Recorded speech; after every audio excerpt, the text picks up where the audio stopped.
En el estudio de qué necesitamos para que haya una iglesia, que habíamos dicho que necesitamos saber tres cosas: qué, quién y cómo. ¿Qué es una iglesia? ¿Quién hace una iglesia? ¿Cómo la hace? El punto 2, ¿quién hace una iglesia? Tiene dos puntos. El rol de Cristo, que es el que hace la iglesia, y el rol de nosotros en el hacer una iglesia. Obviamente habíamos dicho que el que hace la iglesia es Cristo, pero que no significa que nosotros, la iglesia, los elegidos, los santificados, no tengamos un rol que cumplir en ese Cristo haciendo la iglesia. Entonces, yo en principio lo había planteado como que el punto 2 era ¿quién hace la iglesia? Cristo. Y después dije, me parece que esto no es una manera muy clara de plantearle a los hermanos que quién hace una iglesia, porque nosotros también tenemos un rol dentro de la tarea de hacer una iglesia. Entonces dije, voy a hacer una diferenciación y voy a presentarles cuál es el rol de Cristo y cuál es el rol nuestro. La semana pasada, nosotros, dentro de lo que es el rol de Cristo, vimos el primero, que era Cristo es el fundamento y el propietario absoluto de la iglesia. Y habíamos leído varios pasajes. ¿Dónde está Bianca? Porque justo me acuerdo que este pasaje lo leyó Bianca. Habíamos leído el pasaje principal que afirma que Cristo es el que hace la iglesia, que Él es el fundamento, que Él es el dueño de la iglesia. Era Mateo 16, 18. Digamos que ese pasaje es el pasaje no del punto 1, sino de todo el punto 2, que es Cristo el que hace la iglesia.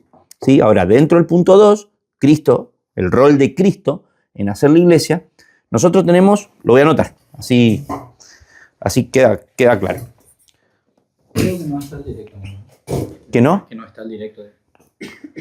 Me parece. A ver. No sé si yo tengo una carga. No, vamos a mirar por las dudas. ¿Vos estás conectado al internet acá? Me metí. Ahí está cargando. Sí. A mí me dice que sí, que está transmitiendo bien. Sí, pues a veces. Conectó, me dice Romina. No. Pero yo acá me figura bien. Es que recién no cargó. De hecho, tengo uno bien. Bien, entonces, punto 1. ¿Qué es una iglesia? Punto 2. ¿Quién hace una iglesia? Entonces, dentro del punto 2 tenemos el 2.1, que sería el rol de Cristo, y el 2.2, que sería el rol de la iglesia, o sea, el rol nuestro. ¿Sí? Ahora, dentro del rol de Cristo, Cristo es muchas cosas de la iglesia. Les voy a decir a qué me refiero. Cristo es el fundamento y el propietario absoluto. Cristo es la cabeza y autoridad suprema. Cristo es la presencia activa y continua de la iglesia. Cristo, la iglesia es cómo Cristo hace la iglesia, la hace a través del Espíritu Santo. Yo ahora voy a copiar eso, quédense tranquilos. Por otro lado, la iglesia está edificada sobre la revelación apostólica. Todas cosas que tienen que ver con Cristo. Por otro lado, la iglesia es la casa de Dios donde Él habita. O sea, fíjense todas las cosas que tienen que ver con el rol de Cristo. ¿Las copiamos o las vamos copiando después? No, las copiamos ahora. Bien, Cristo es, vamos a poner acá así, es el fundamento. El fundamento. Eso del fundamento tiene que ver con que la iglesia está apoyada sobre Cristo. Entonces, yo para ponerle una palabra más sencilla que fundamento, le puse dueño. ¿Por qué? Porque la iglesia existe porque existe Cristo. Porque Cristo quiere. Si vos lo sacás a Cristo, lo que vos tenés no es una iglesia.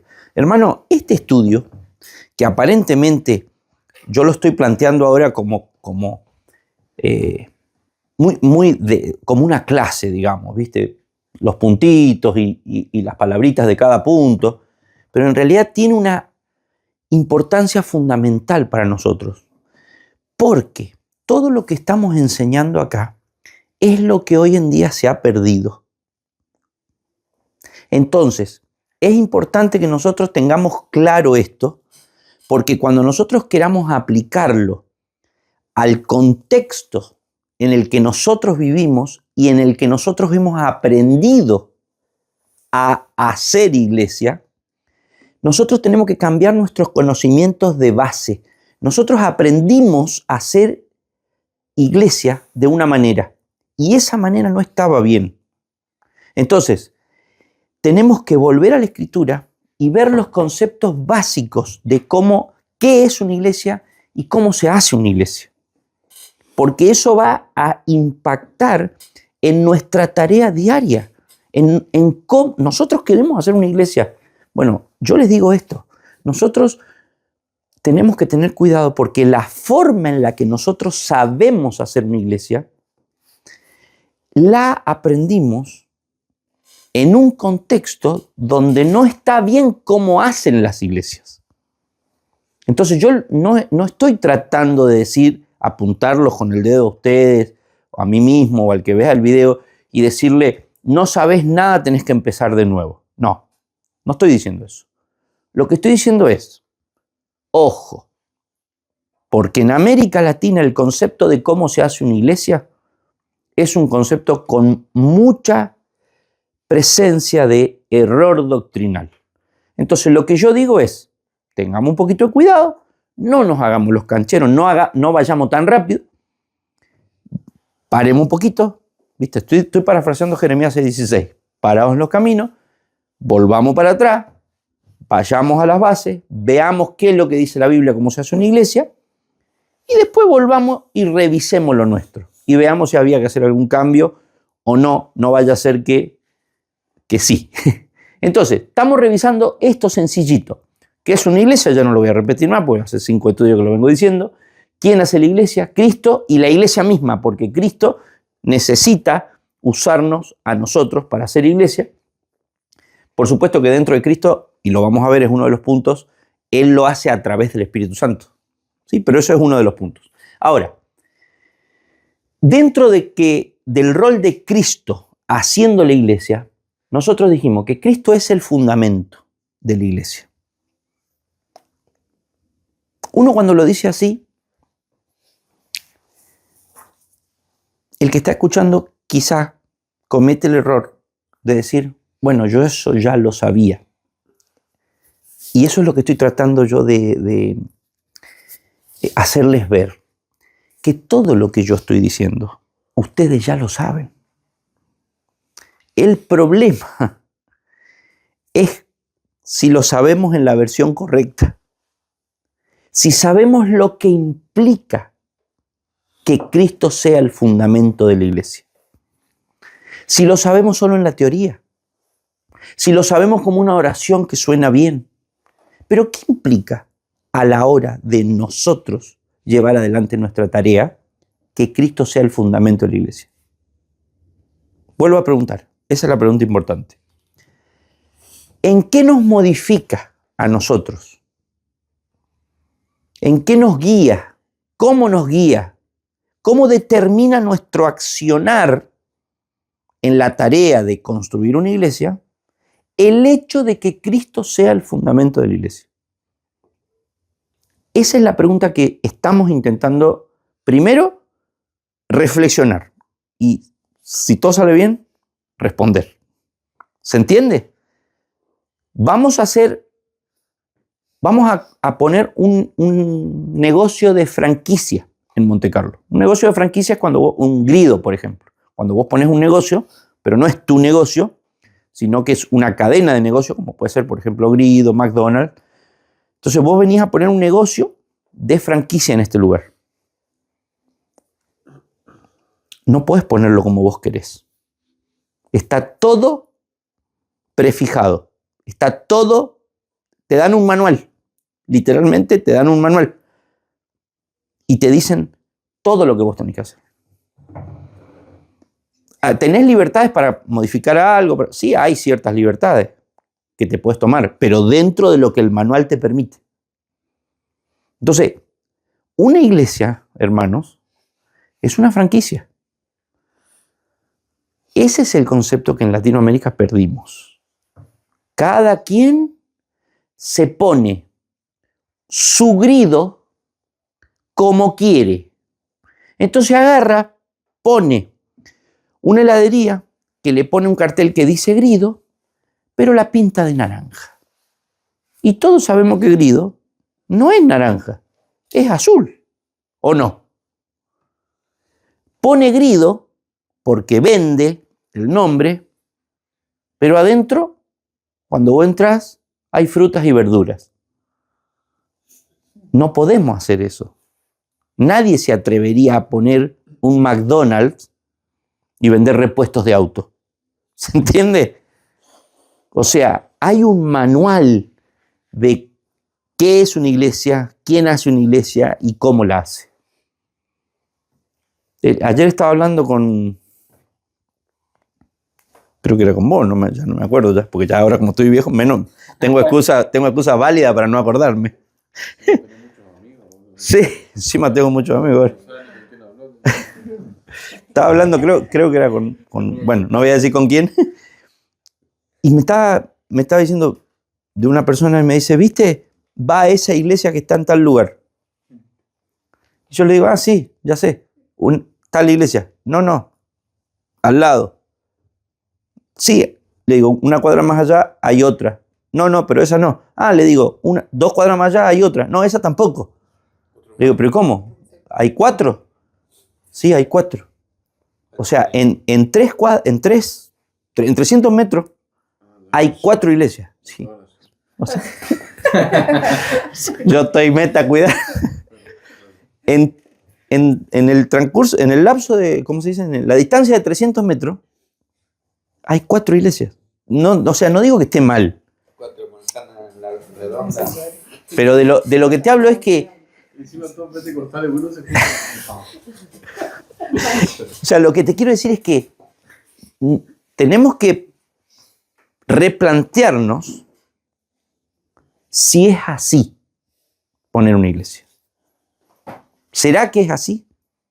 Que uno va, alquila un local, hace lo que yo estoy haciendo ahora, porque tiene una mínima condición para hablar sostenidamente media hora.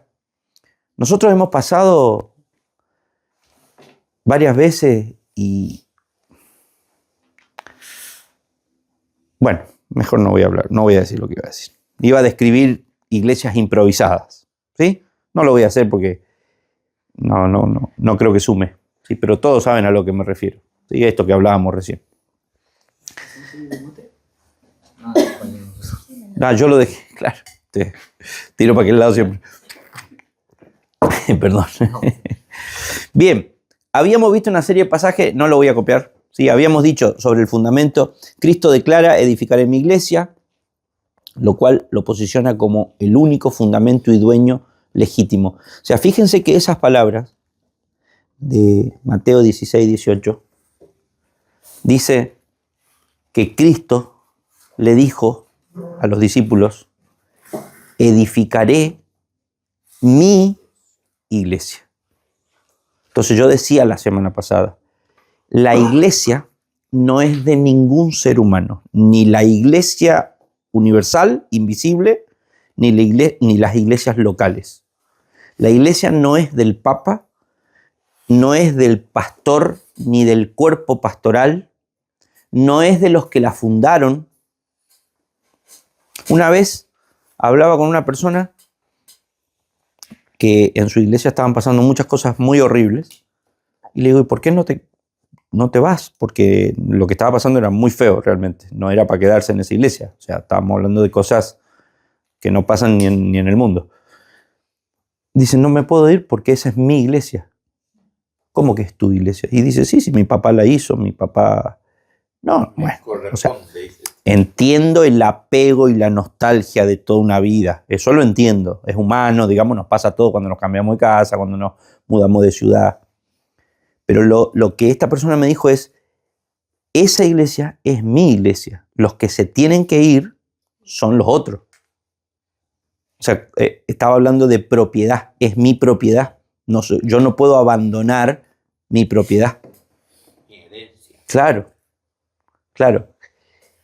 Obviamente que esto me rememora la definición de iglesia que habíamos visto, y en esa parte que habíamos dicho, la iglesia no es un edificio, la iglesia no es... Eran tres cosas, ¿se acuerdan? La iglesia no es un edificio, la iglesia no es un marco legal, organizacional, no es una organización formalmente constituida, y la iglesia no es un grupo de personas con intenciones religiosas. Todas esas cosas pueden estar presentes, un edificio organizado formalmente, constituido un marco legal, y una buena cantidad de personas con ganas de hacer religión y no ser una iglesia. Puede estar todo eso y no ser una iglesia, pero la definición de iglesia que nosotros tenemos inconscientemente es, si hay un edificio, el 1 y el 3 ya son suficientes. Si hay un edificio y gente adentro, es iglesia. Si a eso le agregaron que ya le dieron un marco institucional, es una iglesia. No, hermano. Eso no es. Entonces, fíjense cómo, lo que yo decía recién, todo lo que yo estoy diciendo ya lo sabemos. Ah, sí, pero ¿cómo lo sabemos? ¿Por qué yo doy este estudio? ¿Por qué a mí me pareció importante dar estas cosas en el estudio?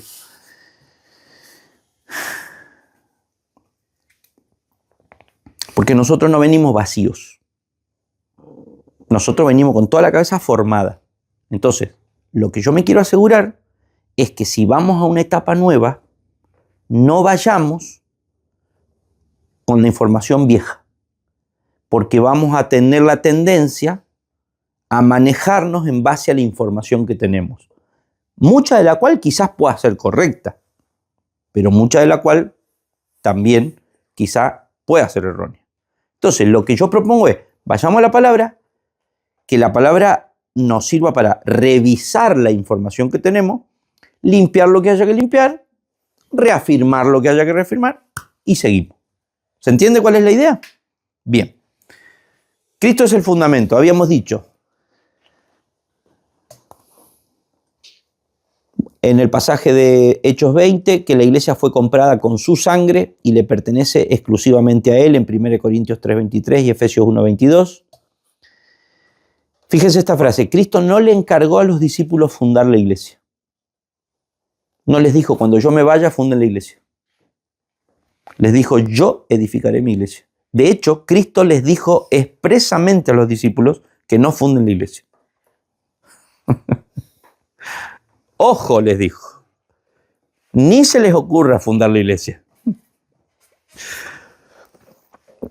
Pero Señor, hemos estado 3 años con vos, nos has mandado 2 veces a predicar, hemos sanado enfermos, el poder tuyo ha obrado a través de nosotros, hemos echado fuera demonios, te hemos visto en la transfiguración, hemos sido testigos, porque después Juan va a decir lo que hemos visto y oído, esto testificamos.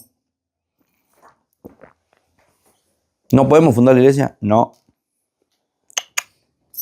¿Cuándo les dijo que no? Cuando yo me vaya, ustedes se van a Jerusalén y se quedan ahí encerrados, les dijo. Quietito, calladito, encerrado, metidito. ¿Cómo sabemos que Jesús le dijo eso a los discípulos? Una, porque se los dijo en Hechos 1:8. Y otra, porque Hechos capítulo 2 dice que cuando llegó el día de Pentecostés estaban todos unánimes juntos orando. No estaban haciendo una campaña evangelística. Encerrados estaban. La iglesia la fundó Cristo a través del obrar del Espíritu Santo.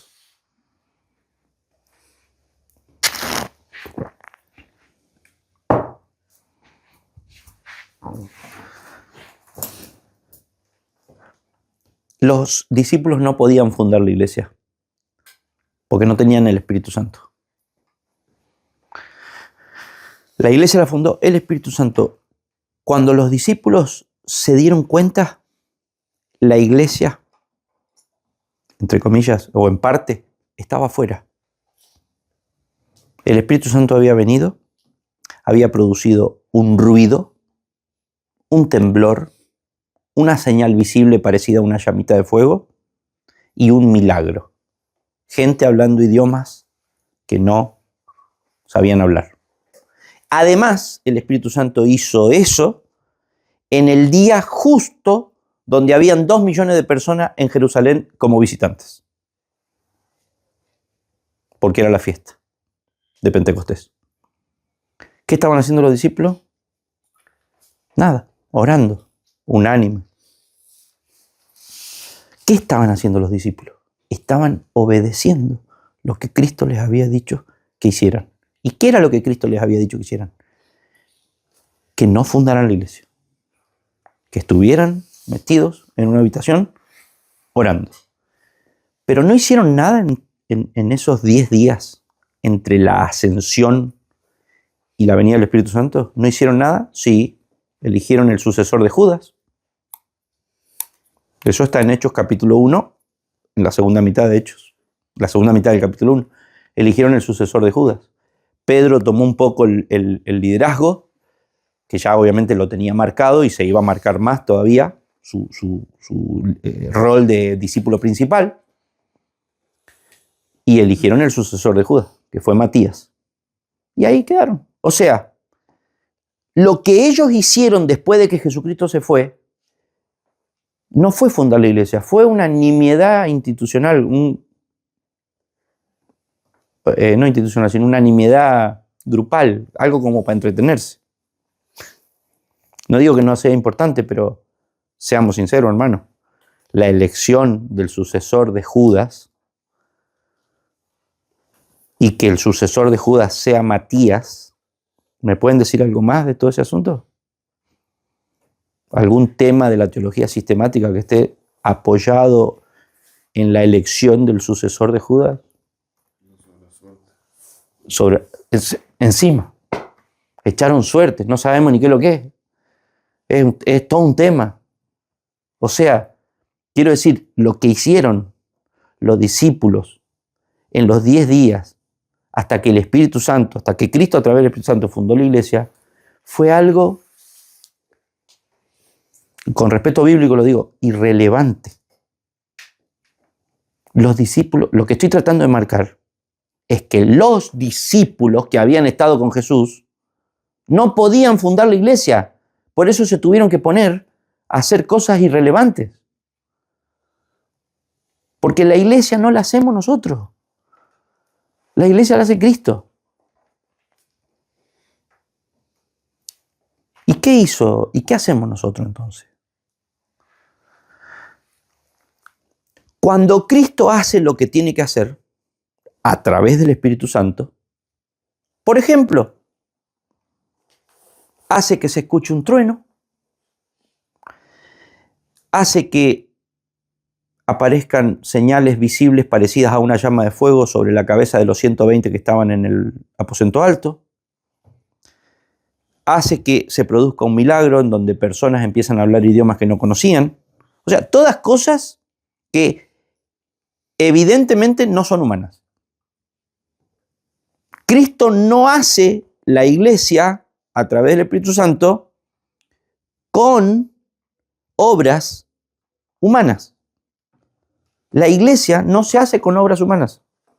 La iglesia se hace con obras sobrenaturales que los humanos no podemos hacer. Entonces, si los humanos jugamos a hacer una iglesia, lo que terminamos haciendo no es una iglesia. Porque lo que es nacido de la carne, carne es. Lo que es nacido del Espíritu, Espíritu es. Nosotros no podemos hacer una iglesia. Escuchen, América Latina, nosotros no podemos hacer una iglesia. La iglesia la hizo y la sigue haciendo el poder de Cristo a través del Espíritu Santo. Es una obra sobrenatural y se hace sobrenaturalmente. Cuando nosotros veamos cuál es nuestro rol, veremos que tenemos un rol y que hay cosas que debemos hacer. Pero esas cosas que nosotros debemos hacer, las vamos haciendo detrás de ese Cristo que va haciendo la iglesia. Hay unas máquinas, no sé si ustedes han escuchado hablar, que acá en Argentina le suelen llamar tuneladoras. Son unas máquinas muy grandes, creo que la máquina más grande del mundo me parece que es una de ellas. Se usan para hacer los túneles por donde van a pasar los subterráneos, los trenes, las autopistas. Se usan para perforar montañas, para cordilleras, para salir de un lado al otro y que pase un túnel. ¿Escucharon hablar alguna vez de una máquina de esa? Eso es es como una máquina redonda, gigante, que tiene la parte de adelante que gira y va rompiendo la roca, y la roca al ir siendo triturada va cayendo por el mismo frente de la máquina, en la parte, va cayendo hacia adentro de la máquina, y la máquina misma va triturando la roca y por una cinta va transportando la roca a través de la máquina para atrás y la van cargando en unos carros, y de adentro de la máquina salen carros y salen camiones y llevan la roca por el túnel hasta afuera. Entonces la máquina empieza en esta punta y capaz que 1, 2, 3 años después sale del otro lado de la montaña. Es un túnel, o sea, es una máquina que yo no sé decirle, pero puede tener 20 metros de diámetro. Adentro de la máquina trabaja gente. O sea, los operarios... A ver, hermano, voy a pecar, ¿saben? Voy a pecar, pero no, es lo que puedo hacer. Esta es la máquina. A ver si me sale. ¿Sí? Y esto gira. No sé cómo gira, así, cosas así, va girando. ¿Sí? Todo esto es montaña. Y la máquina va en esta dirección. Entonces esto va girando así, girando. Y va. Entonces la roca va cayendo acá adentro. Y acá va siendo triturada y una cinta transportadora la va. Pero todo acá adentro hay gente, operarios trabajando. Y por acá salen los camiones cargados con la roca y salen por... Entonces a la mañana, bueno, creo que no para, no sé si para, pero ponele que pare. A la mañana, por la parte del túnel que ya hizo la máquina, los operarios entran, se meten adentro de la máquina,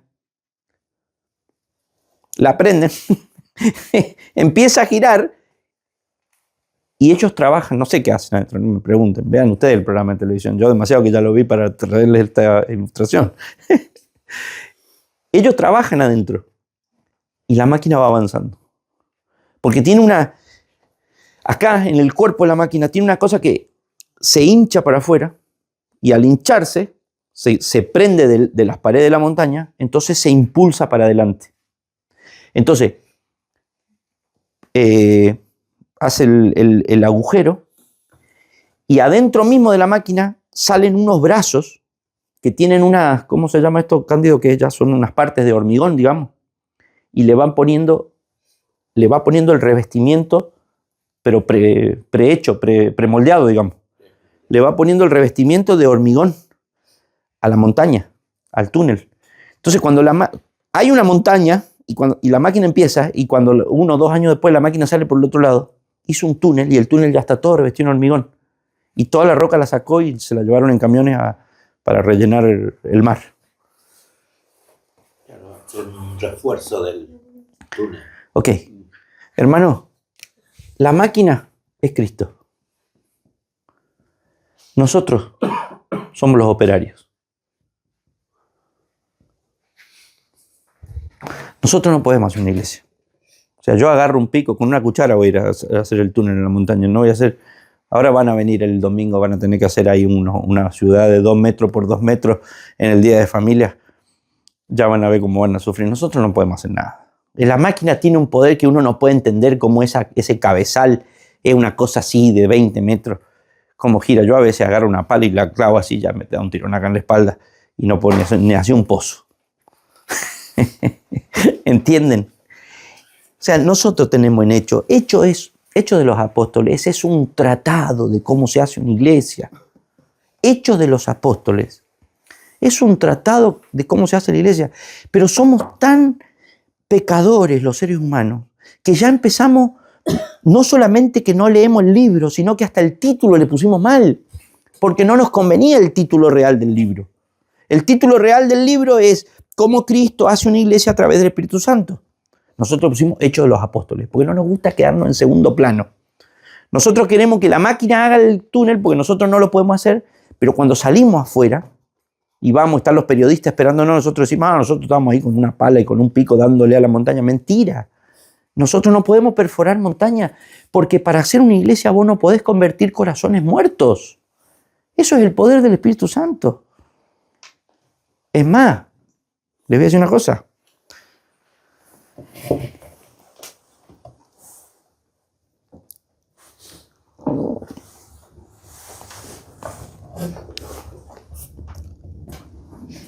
Hace 100 y pico de años empezó un movimiento que dijo que la iglesia tenía en sus manos la posibilidad de producir milagros. Ojo, diferenciemos. Yo no estoy diciendo que Dios no puede hacer milagros cuando quiere. Yo no estoy diciendo que Dios no sana hoy a las personas, o que Dios no transporta a Felipes hoy en día para que, si Dios lo quiere hacer, lo hace. Poder, puede. Esto es distinto. Yo estoy hablando de un movimiento que dijo que la iglesia tiene en su poder, no que Dios tiene el poder de hacerlos, sino que ese poder de Dios para hacer milagros, la iglesia lo tiene a su disposición para usarlo, ¿cómo se dice? Lo tiene disponible, ¿sí? Para usarlo como quiere. Claro.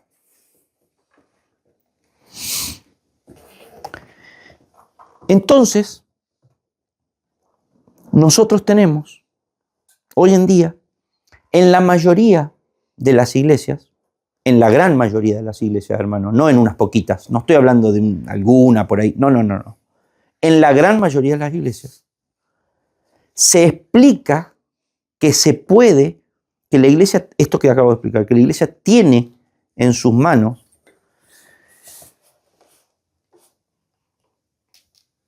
esta capacidad. ¿Sabe qué? Cristo también la tenía. Cristo podía hacer milagros, los hacía, milagros y sanidades. Y era terriblemente ineficiente. Terriblemente ineficiente para armar una iglesia. Cristo, intentando armar una iglesia por medio del uso de milagros y señales, fue totalmente ineficiente. ¿Cómo? Perdón. ¿Qué barra tiraste que...? ¿Cuántos leprosos sanó? Muchos. ¿Cuántos volvieron? Si vos tenés un empleado y vos a tu empleado le das, en tu empresa, entra un empleado, yo trabajé en una empresa y de repente te llamaban y te decían, mira, vos hoy vas a operar esta máquina. Y la máquina que estaba operando salía $5 millones. Vos sos el dueño de la empresa. Le das a tu empleado una máquina que vale $5 millones. Que la máquina hace, por ejemplo, no sé, ese parlante que está ahí. Como vale $5 millones, la máquina tiene la capacidad de hacer 100 parlantes por día. Cada parlante sale $500. O sea, es todo un número para esa empresa. Entonces vos, operando una máquina que puede hacer 100 parlantes por día, haces 10. ¿Por qué? ¿Porque la máquina no sirve? No, porque el que la opera, o sea vos, sos muy ineficiente, sos un inepto. No tenés la capacidad de hacer con esa máquina lo que la máquina puede hacer. Bueno, ese es Cristo. Cristo tenía una máquina de $5 millones, que era la posibilidad de hacer milagros y señales. Sanó 10 leprosos, volvió 1. ¿Cuánta gente quedó para el reino de Dios? 1. Entonces Dios viene y le dice, pero escúchame, hermano, yo te doy una máquina de $5 millones, que es la posibilidad de hacer milagros y señales. Vos tirás 10 tiros y pegás con uno solo en el blanco. A ver si afina la puntería. Ahora voy a decir a qué estoy yendo. Te culpan la grabación, ¿no? por salvar tu día. Mi vida la vas a tener que salvar. Eso sí, en eso tenés razón. Los milagros y las señales no son para construir la iglesia. Los milagros y las señales no son para construir la iglesia. Los milagros y las señales eran para demostrar la deidad de Cristo. Por eso hoy la iglesia no tiene en sus manos el hacer milagros y señales, porque la deidad de Cristo ya está demostrada en el momento que se cerró el canon. La deidad de Cristo está demostrada en la palabra de Dios. Por eso toda esta gente que anda buscando hacer crecer su iglesia a través de vender milagros y señales, no está entendiendo la palabra de Dios. Ni Cristo construyó la iglesia con milagros y señales. ¿Ustedes alguna vez se pusieron a pensar por qué Cristo hacía los milagros y las señales que hacía? ¿Para juntar más discípulos? Hermano, no les digo a ustedes personalmente. Ustedes entiendan que yo estoy hablando con los que están aquí sentados y yo le hablo a la iglesia latinoamericana, aunque yo no sea nadie para hablarle a la iglesia latinoamericana, pero como yo estoy representando lo que enseña la palabra de Dios, yo en este momento soy la palabra de Dios. Sí, porque estoy interpretando a la luz de 500 años de reformadores la palabra de Dios. Entonces, cualquier persona que dice lo que la palabra de Dios dice tiene la autoridad de la palabra de Dios, independientemente de la cara del que lo esté diciendo. Que yo sé lo que implica mi cara, pero acá no se trata de mí. La palabra de Dios enseña claramente que la iglesia la construye Cristo a través del poder que Él libera a través del Espíritu Santo para recrear personas muertas. Jesús sabía eso. ¿Para qué hizo milagros y señales? Evidentemente no fue para juntar gente. Leamos la Biblia. Terminó de alimentar a los 5.000 y empezaron a gritar, Mesías, Mesías. ¿Y qué hizo Él? Se dio media vuelta y se escabulló entre medio de ellos y se fue. Y lo buscaban y no lo encontraban. ¿Y dónde está? Y escucharon que se había ido al otro lado del lago. Entonces rodearon durante la noche todo el lago, esa multitud, y fueron al otro lado. Y del otro lado lo encontraron. Había gente queriendo hacer una iglesia. El tipo tenía la posibilidad de hacer milagros y señales. No la usó. Jesús no quiso hacer una iglesia. Jesús se fue de aquellos que lo querían proclamar Mesías. Pero yo pregunto, ¿no era Él el Mesías? ¿No había venido para cumplir las profecías del Mesías esperado?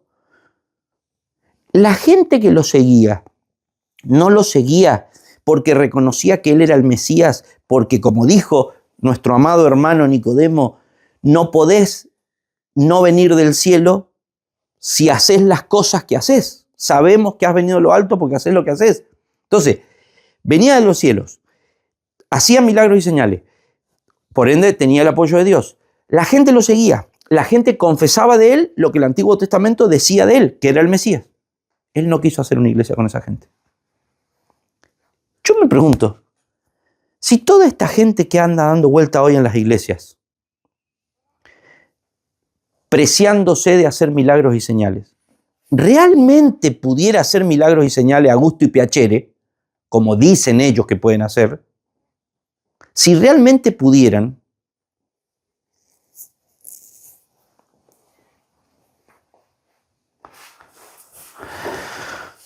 ¿qué harían? ¿Vendrían a un pueblo? ¿Sanarían a un montón de gente? ¿Caminarían sobre el agua? ¿Alimentarían a 5.000 con 5 panes y 2 peces? ¿Fundarían una iglesia? Se irían al otro pueblo, harían exactamente lo mismo, fundarían una iglesia, Después irían al otro pueblo, harían exactamente lo mismo, fundarían una iglesia. Y todas esas iglesias que han ido fundando de pueblo en pueblo, después responderían a este personaje. Eso es lo que querían hacer con Jesús. Y que en un momento determinado el personaje de Jesús fuera tan poderoso porque tenía una iglesia en cada pueblo y las iglesias le llamaban y le decían, che, nosotros te mandamos 100 soldados. La del otro pueblo le llamaban y le decían, nosotros te mandamos 80 y te mandamos tantas máquinas, tantas armas, tantas... Entonces ellos soñaban con que Jesús iba a estar en el comando central, después de haber fundado iglesias por todos los pueblos, por los milagros y señales que hacían que la gente lo siguiera. Entonces iba a llegar un momento que el comando central, en su planilla de Excel, iba a decir, mirá Jesús, si todas las iglesias cumplen con lo que prometen, tenemos un ejército de 200.000 soldados, tenemos tantas armas, tantas... ¿Cuándo nos levantamos en contra de los romanos?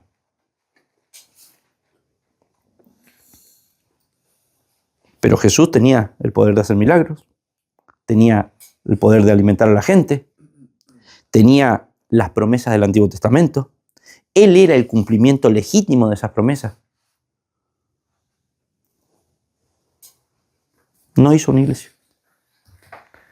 Por eso los discípulos no lo entendían. Por eso los discípulos no lo entendían. ¿Qué estás haciendo? O sea, ¿cómo me contás que el samaritano, hermano? ¿Cómo me decís que tenemos que ir por Samaria? Si son nuestros enemigos. No te entiendo. Yo cuando entendí esto, me enojé. Esta gente pensaba que podían hacer una iglesia. Ellos ya tenían una religión, que era la religión judía. Cuando vino Jesús y vieron que hacía pescar pescadores que no habían pescado en toda la noche, cuando vino Jesús y vieron que alimentaba a la gente, que sanaba enfermos graves, ellos dijeron, acá está la nuestra. Eso es lo que nosotros, hermanos, hemos hecho con Jesús. Eso es lo que hemos hecho con el Espíritu Santo. Lo hemos reducido a un milagrero servidor de nuestras aspiraciones futuras. Ese movimiento que estoy hablando hace 120 años, el movimiento de la calle Azusa, de donde se origina lo que después es todo el carismatismo. ¿Qué es lo que es el carismatismo? Carisma es lo mismo que dones. Es el movimiento que dice, miren qué casualidad, que todos los dones de milagros y señales de Cristo hoy están en la iglesia. ¿Para qué? Para usar esos dones, para atraer gente, porque hay sanidades, porque hay milagros en la iglesia.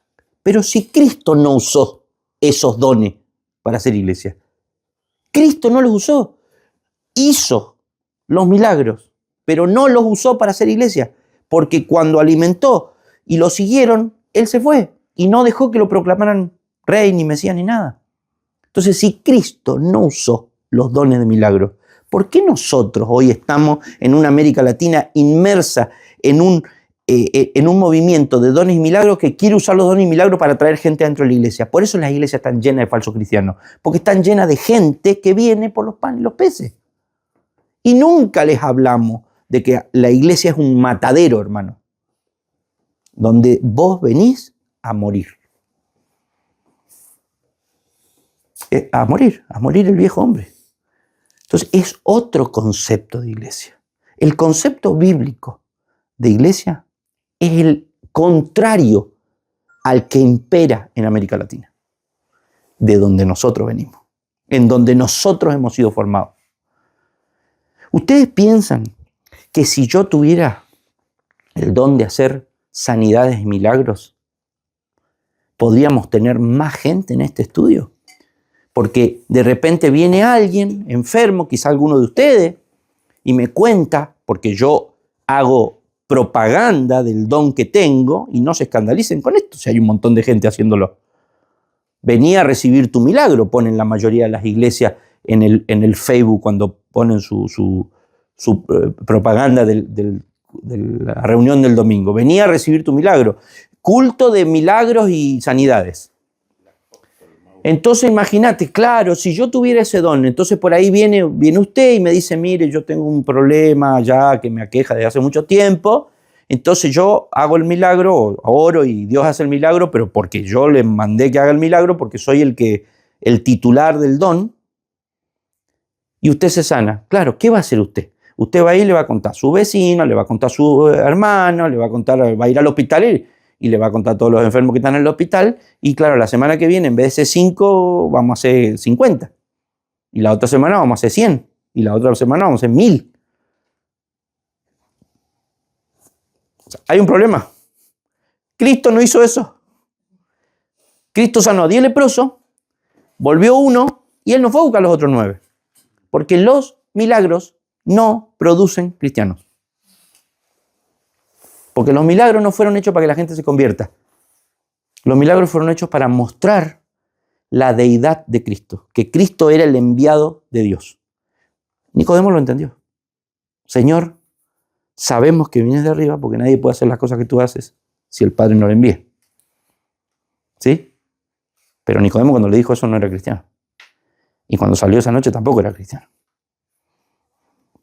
Los milagros, las señales, son eso, son señales. Señalan a Cristo.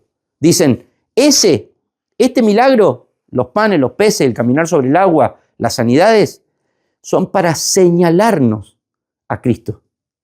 Pero el que te convierte en cristiano es Cristo, a través del poder del Espíritu Santo cuando te regenera y te lleva a la conversión. Eso es lo que forma una iglesia. Cristo hizo milagros para apuntarse las miradas a Él mismo.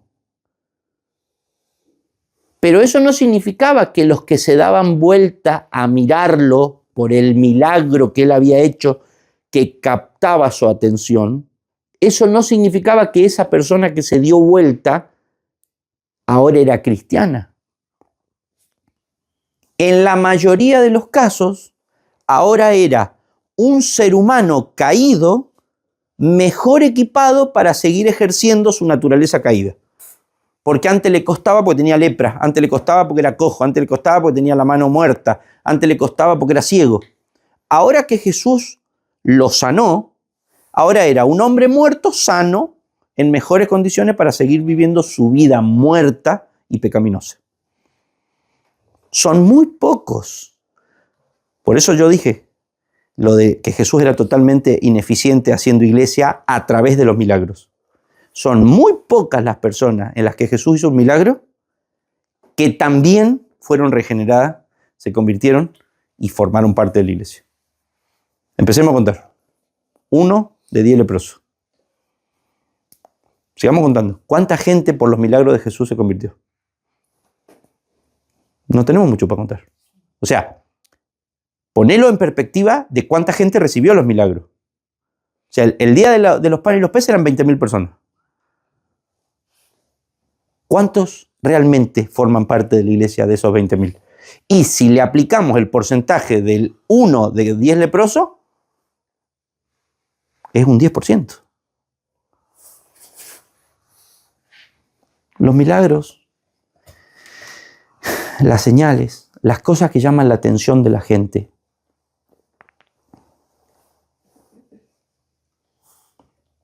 son contraproducentes para hacer una iglesia.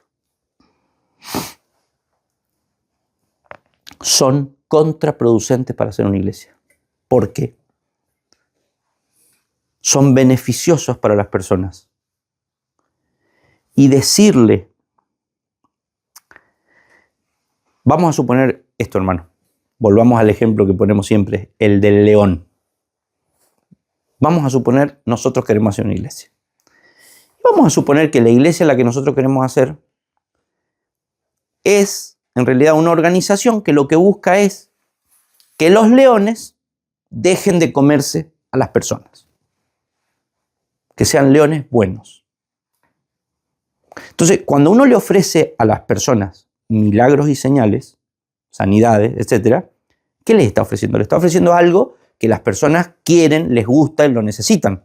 O sea, sería invitar al león a que venga a nuestra iglesia ofreciéndole carne, para que cuando esté adentro lo convenzamos de que no coma más carne. ¿No te suena contradictorio? O sea, le ofreces carne para que venga adentro para dejar de comer carne. Si la persona es egoísta, porque la naturaleza humana caída es egoísta, y vos le ofreces milagros y señales, ¿a qué estás apelando? Al egoísmo de la gente. Fíjense, permiso, Marco. Ya. Permiso. ¿Estás grabando? No. Permiso. Fíjense el aparatito este, ¿no? Fíjense este aparatito. Es un aparatito que vos lo abrís, prendés ahí la pantalla, elegís algo para vos. Porque lo que sea que vos aprietes ahí, tiene un beneficio para vos. Te distrae, te informa, te divierte, te hace pasar el rato para que no te aburras, te hace sentir a nivel neurológico dopamina porque tiene algo, ¿sí? Te enterás cosas, ves una película, ves las redes sociales. O sea, esto está hecho para que vos te diviertas, la pases bien, te distraigas. Es un beneficio para vos. El que hizo esto, lo hizo pensando, ¿cómo puedo hacer que la gente vea esto como un beneficio? Entonces puso todas cositas acá que vos cuando las ves, las querés. ¿Por qué? Porque uno siempre quiere sentirse mejor. Uno siempre quiere estar bien. Uno siempre quiere una ropa mejor, uno siempre quiere una casa mejor, uno siempre quiere un ambiente mejor, un auto mejor. Uno siempre quiere algo lindo para uno. Uno quiere estar bien, quiere estar tranquilo, quiere estar cómodo, quiere estar sin sufrimiento, sin problemas. Entonces el que hizo esto fue muy inteligente. Porque dijo, voy a poner en un aparatito todo lo que te gusta. Fíjense que las redes sociales, ¿ustedes conocen alguna red social de matemáticas? No, no existe. ¿Ustedes conocen alguna red social de aprender de memoria versículos bíblicos o estudiar? No. O sea, quiero decir, habrá, pero no son las que son masivas. Las que son masivas, ¿cuáles son? Las que tienen cosas que a nosotros nos dan mucho y no nos cuestan nada. Hermanos, estoy hablando del celular, no de la iglesia, ¿sí? Eso fue una ironía. Yo no puedo llamar al león con carne si mi objetivo es que deje de comer carne. Es que se convierta en un león bueno. La naturaleza de la persona es querer todo porque se ve a sí misma en el centro.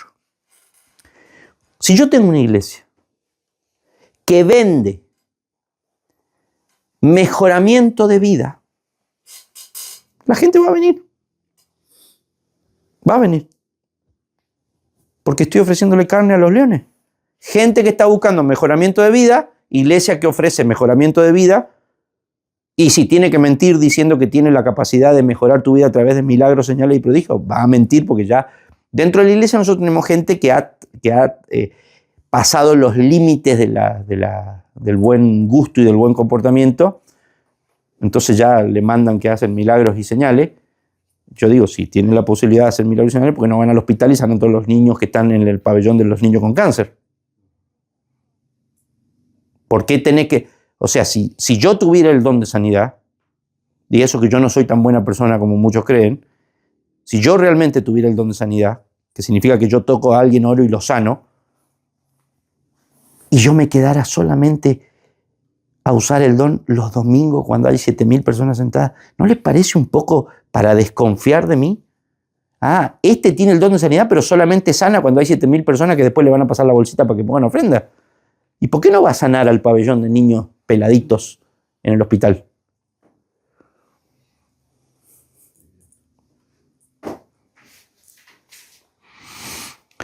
La iglesia no es algo que ofrece un mejoramiento de vida. No. No existió, hermanos, no existió en la iglesia primitiva una iglesia así. O sea, en la iglesia primitiva, si vos decidías formar parte de la iglesia, era más o menos como ir ahora a Irak. ¿Irán es? ¿Cuál es el que está en guerra ahora? ¿Irán? Sí, Irán. Irán. Irak ya está allá, sí. Era como ir ahora a Irán y decir que vos estás a favor del pueblo judío. Te van a matar, hermano. Porque el Islam sostiene que a los judíos hay que exterminarlos. Y a todos los que simpaticen con los judíos. No dice que hay que ponerlos lejos. No. El Islam lo que dice es que a los judíos hay que exterminarlos. Lo mismo pasaba en época de la iglesia primitiva. ¿Ustedes se pusieron a pensar eso? Cuando vos en la iglesia primitiva te hacías cristiano, tenías que dejar tu casa, dejar tu trabajo e irte a vivir en una cueva. Qué lástima que hoy no pasa lo mismo. Qué lástima que hoy no pasa lo mismo. Si hubiera una orden, ¿se acuerdan cuando fue la pandemia? No podíamos salir de nuestra casa y si nos encontraban por la calle nos arrestaban y nos llevaban a no sé dónde. Bueno, si eso mismo fuera, pero no por pandemia, sino por cristianismo, ¿cuántos de nosotros hoy hubiéramos venido a este estudio? ¿Cuántos hubiéramos venido al estudio si hubiera una orden gubernamental de arrestar a las personas que estén reunidas en pro del cristianismo, en pro de Cristo? Eso pasaba en la iglesia primitiva. La iglesia primitiva no vendía bienestar porque vendía todo lo contrario. O sea, vos para hacerte cristiano te tenías que cambiar de casa, tenías que dejar tu trabajo y te tenías que ir a vivir en una cueva. Entonces vendamos lo mismo. Hagamos así una iglesia. Y no vas a tener nunca una iglesia así. Si yo no tengo que tener ninguna iglesia. Pero a mí me lo dijeron. Una vez alguien me dijo, vos hablando como hablás, no creo que nunca tengas un ministerio. Así, textuales palabras, me dijeron, hace muchos años atrás, muchísimos años atrás. Me sentí orgulloso, porque Jesús, hablando como habló, lo terminaron matando. Obvio que yo no me estoy poniendo a la altura de Cristo, pero los discípulos, ¿qué decían? Gracias le doy a Dios porque continúo en mí o continúa en ustedes los padecimientos de Cristo. ¿Qué ministerio tuvo Cristo, hermano? Le dan una máquina de $5 millones, que es la máquina de hacer milagros, el tipo hace 10 milagros, vuelve uno. Totalmente ineficiente. ¿Qué ministerio tuvo Cristo? Cristo se murió como el peor de los ladrones, como el peor de los asesinos. La madre y dos más lo estaban ahí viendo. Los discípulos lo dejaron, todos me han abandonado. Pedro volvió a la pesca, los otros no sabían qué hacer, estaban más perdidos que... ¿Cuál es la victoria de Cristo? ¿Cuál es la iglesia que hizo Cristo con los milagros que hizo Cristo? ¿Qué iglesia armó Cristo con tanto milagro que hizo? Ninguna. Ninguna. Cristo hace la iglesia desde el trono del cielo. A los 10 días que llegó, le dice el Espíritu Santo, anda. Y de un plumazo, mandó un trueno, manda una señal visible que todavía no sabemos qué es lo que es. Dice que eran como lenguas de fuego sobre sus cabezas. ¿Qué es eso? ¿Era fuego? No, no era fuego. Dice que era como lenguas de fuego. ¿Qué es lo que era? No sabemos. El ruido, dice que se escuchó un estruendo como de un viento recio. ¿Era un viento? No, no dice que era viento. Dice que se escuchó un ruido como de un viento recio. ¿Qué es lo que era? No sabemos lo que era. Un ruido, un estruendo. Lo que tenían encima de la cabeza, no sabemos lo que era. La gente hablando idioma que no sabía, era gente hablando idioma que no sabían hablar. Así Cristo hizo una iglesia. Y nosotros no entendemos. Y decimos, esto no me sirve porque no lo puedo duplicar. Dame algo que yo sí pueda hacer para que yo pueda hacer una iglesia. Cristo te dice, no, la forma de hacer una iglesia es esa. ¿Y yo qué hago? Mira, cuando veas que yo hago eso, entonces vos, Pedro, puesto en pie, dijo, varones hermanos,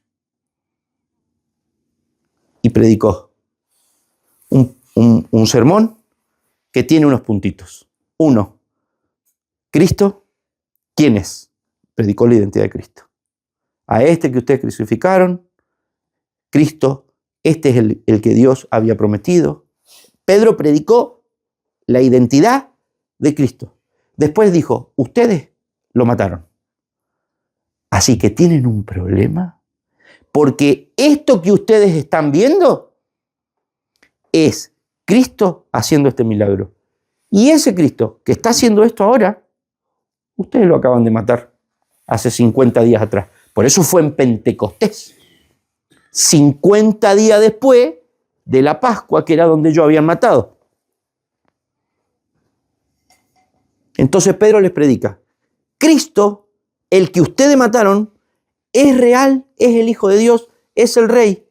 Y ustedes hace 50 días lo acaban de matar.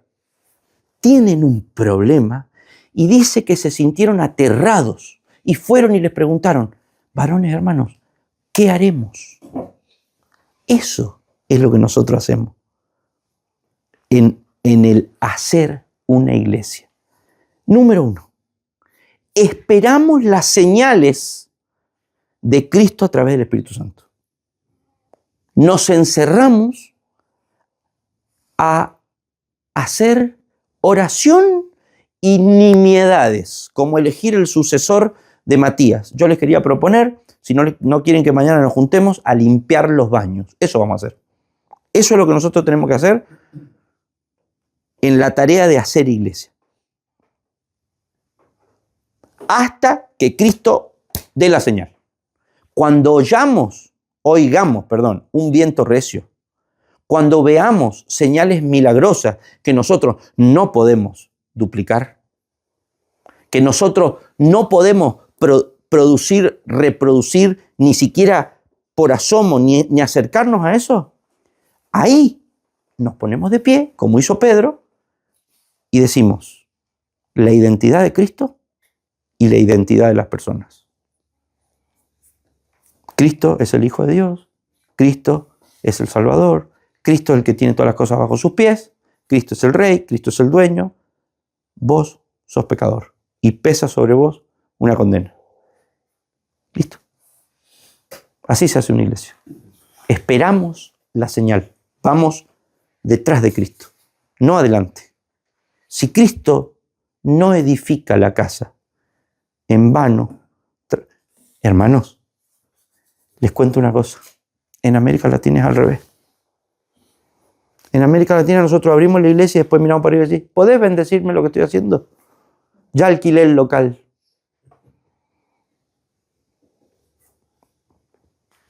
¿Entienden por qué estoy preocupado?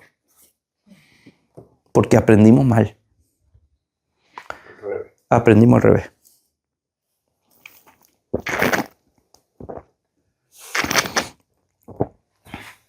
Perdonen que, claro, por ahí yo no le estoy hablando a ustedes. Le estoy hablando a nosotros, a todo el universo de cristianos que hoy queremos hacer las cosas mejor, bien. Entonces lo primero que tenemos que hacer es quedarnos quietos. Porque Jeremías 6:16 dice, paraos. Hermano, no tenemos que salir corriendo a hacer cosas nuevas. No. Viste, yo veo los niños, ¿no? Trabajo con los niños. Veo los niños a veces. A todos nos gustan los niños. Todos disfrutamos. Yo disfruto muchísimo cuando estoy con los niños en el parque y llega ese momento de recreo y yo me siento con el mate a mirarlos y ellos están jugando. Y vos te pones a analizar cómo juegan los niños. Casi como una cuestión instintiva. De repente sale corriendo y va corriendo para atrás. Y de repente frena y se da una vuelta. Y de repente, toda una cosa, no piensan demasiado. Ellos se están divirtiendo. Ellos son, uno dice, qué lindo los niños, pues son libres. ¿Sabes qué significa que son libres? Que ellos no están pensando lo que están haciendo. Su mente no los está atosigando. No corras tan rápido que te puedes caer. Cuidado, te cerraste bien el cierre hasta arriba, no se te va a enfriar la gargantita y te vas a resfriar. El profe te puede estar mirando. No te subas ahí que te vas. No, ellos son libres. Ellos no piensan nada. Ellos solo actúan instintivamente. Eso es un niño. Si nosotros queremos ser adultos, porque eso para un niño está bien. Si nosotros vamos a hacer una iglesia y lo que vamos a hacer es actuar instintivamente, sin pensar, vamos a hacer una iglesia como niños. ¿Qué le decís vos a un niño? Yo a veces lo llamo y le digo, vení un poquito. Porque tengo que hablar con él, porque hizo algo malo, porque quizás está haciendo algo peligroso, porque le trató mal a un compañero, porque no le prestó el juego, porque le tuvo una mala actitud. Entonces lo llamo. Le digo, vení, mi amor, vení. Sentate. Sentate acá. Vení, sentate acá con el profe. Si es varón, me lo siento en la pierna. Si es nena, la siento al ladito. Y cuando está sentado al lado mío, le digo, mírame. Míralo al profe. Los dos ojitos tuyos mirándome a mí. Mírame. Y el nene le cuesta un ratito parar. ¿Por qué? Porque viene de esa... Él era libre. Ahora no es más libre. Ahora tiene que acallar todos sus movimientos instintivos. Ahora tiene que estar sentado en un lugar. Tiene que estar prestando atención a una cosa. Tiene que estar callado. Tiene que estar quieto. Tiene que estar controlado. Tiene que escuchar. Eso es paraos en los caminos y meditad. Pregunten, no hagan. Pregunten es humildad. Vos cuando preguntás es porque sos humilde. Cuando no sos humilde no preguntás nada. Corres. El proverbio dice, no seáis como el caballo. ¿Qué es el caballo? Todos sabemos. A mí a veces, el arandú que tenemos acá, como los niñitos, a veces se vuelve loco. Yo no sabía mucho de caballo hasta que llegamos a este parque y hay un caballo. Y a veces escuchaba una vibración y salía afuera y anda loco. Corre de todo el parque, de allá para allá y va y ves. ¿Qué le pasa? Un día le pregunté al dueño, que es un hombre muy entendido en caballología. Le digo, Oscar, ¿qué le pasa al caballo que corre como loco? Dice, es un niño. Está disfrutando. Necesita gastar su energía. Y me acordé del proverbio. No se lo dije a él, pero yo me lo acordé. No seáis como el caballo. Hermanos, no es tiempo para hacer cosas. La prioridad nunca es hacer. Nunca la prioridad es hacer. No seamos tan humanos. La prioridad nunca es hacer. Eso es lo que nos han enseñado. el significado de tu vida radica en lo que vos haces y los resultados que obtenés. No. Si fuera así, la vida de Cristo no tuvo significado. Hizo muy poco, murió joven, tuvo muy malos resultados. Jefe, utilicé la máquina de 5 millones de dólares que hace 100 parlantes por día y saqué 10. Ese era el balance diario de Cristo. Papi, utilicé la capacidad de hacer milagro que vos me diste, sané 10 leprosos, 1 entró en el reino. La prioridad no es... El valor de tu vida no es por la cantidad de cosas que haces y los resultados que obtenés. Ese es el sistema de este mundo. Ese es el sistema de este mundo. ¿Y qué es entonces? ¿Qué es? Ay, hermano, tanto tiempo he estado entre vosotros. Es la voluntad de Dios. No, pero yo... todo lo que hago es la voluntad de Dios. ¿Por qué? Porque vos considerás que es bueno. Entonces, como vos considerás que es bueno, entonces tiene que ser la voluntad de Dios. ¿Cuál es la voluntad de Dios? Que te conozcan a ti y a tu Hijo a quien has enviado. Esa es la voluntad de Dios. Dios no tiene muchas voluntades, hermano. Dios no tiene un propósito para tu vida. Eso es mentira. Dios no tiene un propósito para la vida de cada uno de ustedes. El otro día escuchaba un pastor que fue pastor mío y hasta el día de hoy no es pastor, pero yo lo considero mi pastor. O sea, no es mi pastor, pero yo lo considero mi pastor porque lo quiero mucho. Y el otro día lo escuchaba hablar y él enseñaba lo que me enseñó a mí toda la vida. Tenés que descubrir cuál es el propósito de Dios para tu vida. Eso está equivocado. Yo lo quiero mucho, pero está equivocado. Dios no tiene un propósito para la vida de cada uno. ¿Dónde está en la Biblia eso?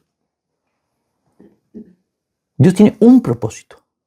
Que lo conozcan a Él y a su Hijo, que es a través de quien conocen el carácter de Dios. El propósito de toda la vida de nosotros es alinearnos con el propósito de Dios. Lo que a veces se confunde es que Dios nos ha dado dones y capacidades. Entonces, en el uso de esos dones y capacidades que tenemos, es donde nos podemos diferenciar un poco los unos de los otros. Entonces, si yo tengo el don de estar acá hablando y vos no lo tenés a ese don, no es que yo encontré el propósito para mi vida y vos no encontraste el propósito para tu vida. No, es que yo estoy operando el don que Dios me dio. Vos tenés que saber qué dones te dio Dios a vos y operar los dones que Dios te dio a vos. Pero eso no es el propósito. Eso es operar la multiforme gracia de Dios en nosotros, como enseña Efesios, como enseña Corintios.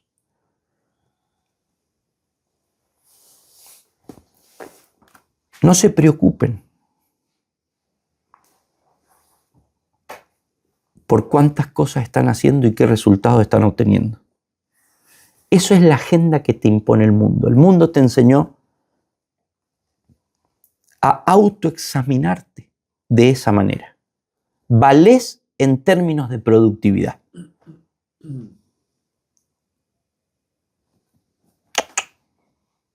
No. Primero, no valés. No valés nada. Tendrías que estar muerto. ¿Sí? Partamos de ahí. No valés nada. Listo, estamos todos muertos. Caímos, por cuanto todos pecaron, están destituidos de la gloria de Dios. Nadie vale nada. No, pero yo soy muy productivo, tendrías que estar muerto. Pero yo salvé niños, tendrías que estar muerto. Y los niños que salvaste también tendrían que estar muertos. Ahora, Dios, expresando su carácter de amor, trazó un plan de redención a través del cual a todos los que íbamos a la muerte, algunos nos rescató de nuestra vana manera de vivir. Por eso, valés, no por vos, sino porque alguien dio su vida por vos. Entonces, si tenés valor, es porque hay algo de valor que no sos vos, que es la vida de Cristo, que fue dada por vos. Pero no es porque vos valés, es porque Él vale. No te rescató porque vos tenés valor. Otra mentira. Vos valías tanto para Dios que Dios mandó a su hijo a morir por vos porque... No. Pará un poquito. Dios, así como nos salvó, nos podría haber matado a todos. ¿Qué pasa? ¿Cómo que yo valía tanto que Dios mandó a su hijo que muriera por mí? Y el otro que no se va a salvar y se va a ir al infierno, ¿ese no vale? ¿Qué tengo yo que me hace valer y el otro que se va al infierno que no lo hace valer? Somos iguales. Si yo valgo, es por la gracia electiva de Dios. No por mí, no por algo en mí. ¿Se entiende? Entonces, hay una cantidad de conceptos, hermanos, que nosotros pensamos que sabemos. Pensamos que sabemos, con toda la buena intención, pero estamos equivocados. Tenemos que parar de pensar que estamos jugando y nos estamos divirtiendo y que sabemos hacer las cosas. Tenemos que llamar al niñito y decirle, pará, mi amor, vamos a hablar de algo importante ahora. Deja de jugar, deja de correr. Ahora el profe te quiere decir algo de tu carácter. Ahora el profe te quiere decir algo de tu egoísmo, de la actitud que tuviste con el compañerito, del berrinche que hiciste. Y a veces empecé la charla y llevo 30 segundos y el nene me mira y me hace ¡ah! Porque tiene reminiscencias arminianas. ¿Cómo hace? Así, pero literal. ¡Ah! ¿Sabés qué es lo que me quiere decir? No puedo parar. No puedo parar. Me sale de adentro. Yo aprendo de los niños, hermano. A no ser niño. El otro día, no, ¿cuándo fue? Ayer, fui ahí atrás a mirar dónde vamos a poner la soga para cruzar. Y estaba Arandut comiendo pasto ahí. Siempre está comiendo pasto. Ese sí que tiene vida. No labura y come todo el día. Y en eso me levanta la cabeza así y me mira. Y yo lo miro. Yo tengo una vida muy frenética acá en el parque. Posta, ¿eh? Él me mira, estaríamos como a 6, 7 metros. Y yo lo miro. Y de repente no baja la cabeza y sigue comiendo. Se me queda mirando. Yo le digo, ¿qué onda, güey? No tengo nada. Y empieza a caminar hacia mí. Y camina y llega hasta acá. ¿Viste que es imponente el bicho cuando se te acerca? Y llega hasta 50 centímetros. Entonces, despacito, ¿no? Muy mansito. Entonces, cuando llega así, cuando se acerca, yo lentamente levanto la mano y le voy a tocar ahí. Perdón, Kirchner, te voy a tocar a vos. Le voy a poner ahí, ¿viste? Y él medio que hace así. Y ahí yo entendí. Cuando yo le acerco la mano, él levanta la boca y empieza. Claro, porque alguna vez yo le llevé avena. Él sabe que yo no soy el de la avena, es el dueño. Pero cuando el dueño se va de vacaciones, me deja la avena a mí. Y ahí entendí. Él me vio parado y dijo, 1% posibilidades de avena. Porque para lo cariñoso que soy yo con él, sabe que más de un 1% de posibilidades no hay. Pero como alguna vez le di avena, él dijo, 1% de posibilidades de avena tengo. Y se me acercó.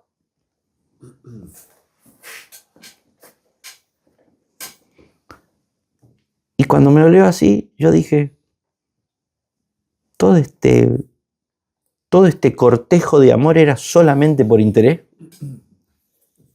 Ahora que no ves que no tengo avena, ¿qué me va a dar vuelta la cara?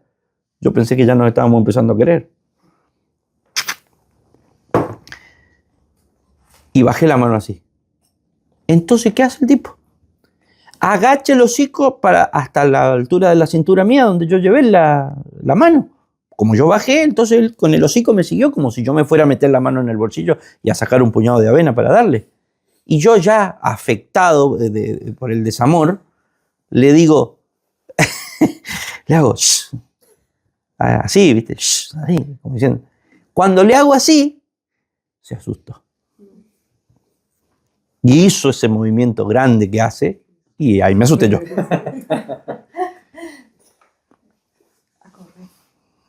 ¿Qué es eso, hermano? Eso es un niño. ¿Entendés? Eso es un animal comportándose instintivamente. Instintivamente. No hagamos una iglesia con nuestros instintos. Paraos en los caminos. Pregunten, mediten. ¿Por qué pregunten? Para sacarse la duda si están haciendo la cosa bien. Pregúntenle a la palabra de Dios. Esperen que Jesucristo mande el estruendo. Lean Hechos 2 de tarea, por favor. Lean Hechos 2. Nosotros tuvimos 2 años en mi familia estudiando Hechos 2. Y no terminamos. Esperen que Jesucristo mande el estruendo. Esperen que haya señales. Esperen que se vea la obra de Dios. Esperen sin hacer nada. No. Hagan oración, busquen a Dios, hagan nimiedades, elijan sucesores de discípulos, ¿sí? Hagan servicio, eso es servicio al grupo, servicio al cuerpo, ¿sí? Porque, digamos, pongámoslo en su justo lugar. Elegir el sucesor de Matías, ¿sabes qué es? Es mantener lo que estaba hasta ese momento. ¿Qué dijo Jesús? Vayan, no prediquen a las naciones, enciérrense y mantengan lo que tienen. Ellos obedecieron. Eran 12, quedaban 11. Obedecieron manteniendo lo que habían tenido. Volvieron del 11 al 12. Fíjense las declaraciones de Pedro. Hermanos, no es bueno que esto esté incompleto. Lo que estaba era poquito, pero había que mantenerlo. Nunca pensé que iba a predicar de la sucesión, como era el reemplazo de Matías. Entonces, no es no hacer nada. Es buscar a Dios y mantenernos saludables. Mantener el grupo. Mantener lo que fuimos en Cristo, esos 12 que fuimos en Cristo, mantenerlo. Esto que somos, mantenerlo. Mantener saludable, eso es una tarea abismal. ¿Por qué? Porque tu viejo hombre siempre te quiere destruir. Entonces, mantenerte saludable ya de por sí es una guerra. Es la guerra continua entre el viejo hombre y la naturaleza de Cristo en vos. Eso es lo que le dijo Cristo. No salgan a predicar, manténganse ustedes, que demasiado tienen con eso. Ahora, Hechos 1:8. Cuando haya venido sobre vosotros el Espíritu Santo, vuelvo al principio de mi charla de hoy. Jesús le ordenó a los discípulos no fundar una iglesia. Vayan y permanezcan juntos. Pero cuando haya venido sobre vosotros el Espíritu Santo, me seréis testigos en Jerusalén, en Judea, en Samaria y hasta lo último de la tierra. Cuando haya venido sobre vosotros el Espíritu Santo.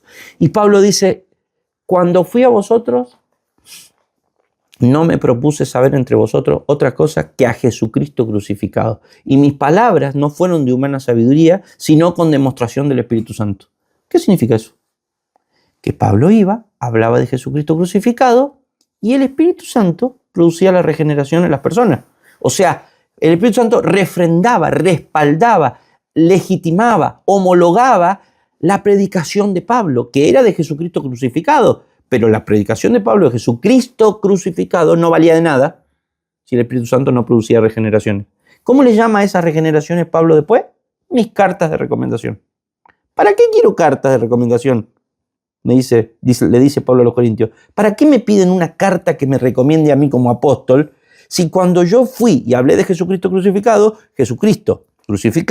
mandó al Espíritu Santo a que regenerara a las personas que estaban escuchando el mensaje? ¿Qué más carta de recomendación quieren que esa? Ese es el argumento de Pablo. Eso es ir detrás de Cristo. Eso es, voy y predico. a Cristo crucificado, como predicó Pedro en Hechos capítulo 2. Cristo, a ese que ustedes crucificaron, Dios le ha hecho Señor y Cristo.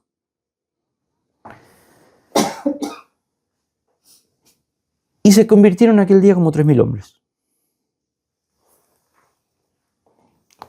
Nada de lo que pasa en Hechos 2, nada, podría haber pasado sin el milagro divino. Hermanos, Cristo empezó la iglesia en Hechos 2 a través de un milagro. Ese milagro no fue para empezarla nada más. Ese milagro es la forma en la que Cristo hace la iglesia. Es la forma continua en la que Cristo hace la iglesia. Siempre el hacer iglesia es ir detrás del milagro de Cristo. Vamos adentro de la tuneladora. Él va haciendo el avance, el agujero en el mundo. Nosotros somos los operarios. Vamos atrás. Bueno, muchas gracias. Espero que se haya entendido.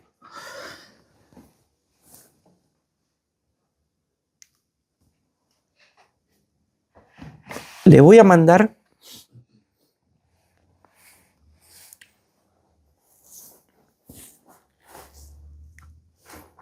lo que tengo acá, que es el respaldo de lo que hablamos hoy. Te los mando por si quieren buscarlo, porque hay muchos versículos que no los leímos. Se los mando mañana, ¿sí? Y van a ver, con cada pasaje bíblico que vayan leyendo, van a ir encontrando que tiene apoyo lo que hoy les hablé, ¿sí? Van a ver que con cada pasaje bíblico que vayan leyendo, lean Hechos 2, lean Hechos 1 y 2. ¿Sí? Yo sé que ya lo han leído 1000 veces, yo también lo había leído 1000 veces toda mi vida, hermano. Lean Hechos 1 y 2. Y después, bueno, esto que les voy a mandar acá. ¿Oramos? No sé, le voy a pedir a alguien que quiera orar. Y sí. Sí, apágala, Marco, por favor. Yo